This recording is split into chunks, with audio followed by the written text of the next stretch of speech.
I have barely walked in the door of my childhood home when my father starts to tell me the story. My father is a one-word answer kind of man, someone who would rather get to the point. It must be an important story. My sister's old gray cockatiel Jack squawks and screams pretty bird, and my father yells at him to shut up, talks over him when he doesn't.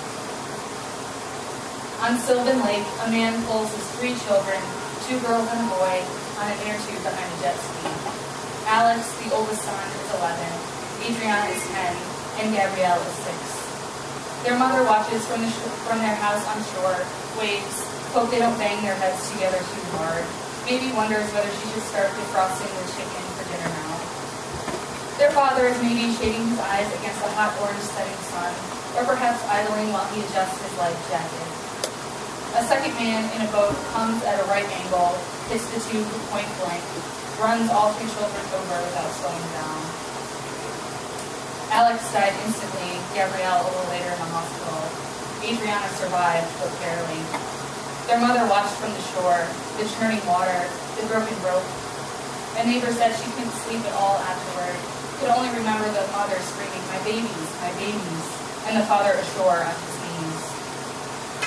My father doesn't say it, but I know he's thinking of a younger version of himself, pulling a younger version of me and my sister and a tangle of friends across Lake Shannon. Then I wanted to be on the water with my friends almost constantly. My father, ever dutiful, spent hundreds of hours filling gas cans, using the boat on and off its trailer, and pulling our 2 flat tubes in endless circles around the lake, swerving back and forth. I didn't really think about my father or my own safety all that much. That I was safe was without question.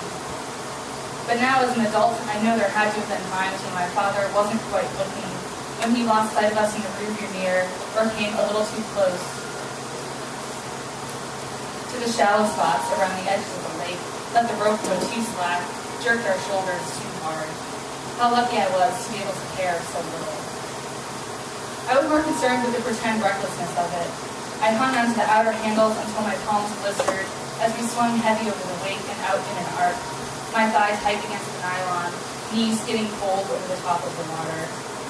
I could not have articulated it then, but even more than the adrenaline of the pull of gravity and the threat of tumbling over and into the water, I wanted my wet arms draped over those of my friends, jumping on top of each other, rough slamming bodies around, the violence and exhilaration of losing control and getting it back again.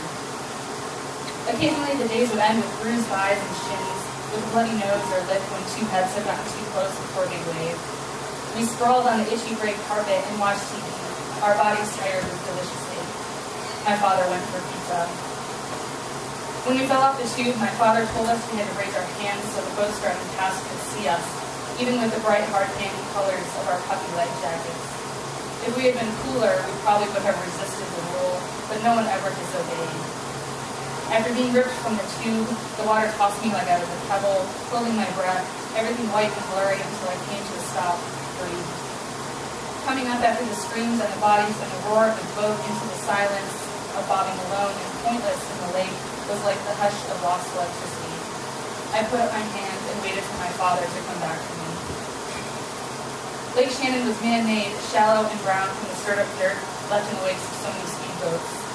One night after tubing, while my father was out picking up food, I stood in the bathroom and turned on the faucet. I let it run loud until it was hot. Steam slowly erased my reflection. Opening the door, I walked back out into the living room. I said, if I was rinsing the lake off me, and other people were going to do the same, why not do it at the same time? I'm not sure why I asked it. Even now, I can barely send soup back at a restaurant. I was always good, so sometimes I wanted to be bad so much it was an almost physical pain, trying so hard to be someone other than myself. More than wanting to be in a shower with my friends, when I asked, I wanted them to say yes. They did. 5 of us crammed side by side in the shower, all dreadfully G-rated in our bathing suits. One at a time, we soaked our own bodies, the rest of us slippery and sweating but not sure what to do. I read the ingredients off the back of one of the shampoo bottles out loud for something to do. The air was pink with the chemical sweet smell of imitation strawberry kiwi.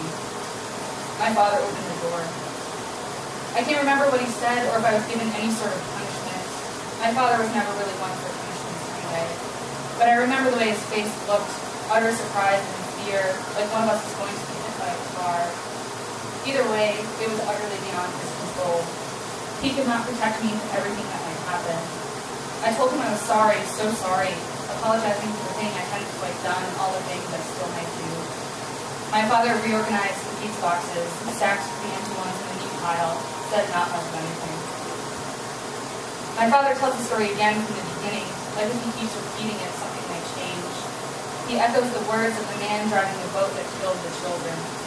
He just didn't see them, my father said. He said he just couldn't see them. The distance between two outstretched fingers. The cockatiel is quiet. The old floor creaks in the air conditioning. I can tell my father's horrified, but I'm not sure which thing was worse, that the man in the boat was somehow able to accidentally kill 3 children, or that the father wasn't able to stop it. When I leave, he says, drive safe, the way he always does.